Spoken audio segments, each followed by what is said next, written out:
Bugün Fövqəladə Hallar Nazirliyinin 112 qaynar telefon xəttinə Sumqayıt şəhəri Koroğlu prospektində yerləşən sexdə yanğın baş verməsi barədə məlumat daxil olub. Əraziyə Fövqəladə Hallar Nazirliyinin Dövlət Yanğından Mühafizə Xidmətinin Sumqayıt şəhər yanğından mühafizə idarəsinin qüvvələri cəlb olunub.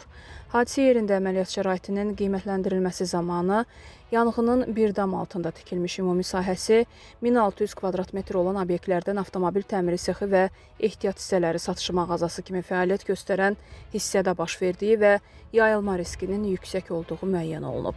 Yanğın söndürənlərin çevik müdaxiləsi sayəsində avtomobil təmiri sexi və ehtiyat hissələri satışı mağazasında baş vermiş yanğın genişlənərək digər obyektlərə yayılmasına imkan verilmədən qısa müddətdə söndürülüb.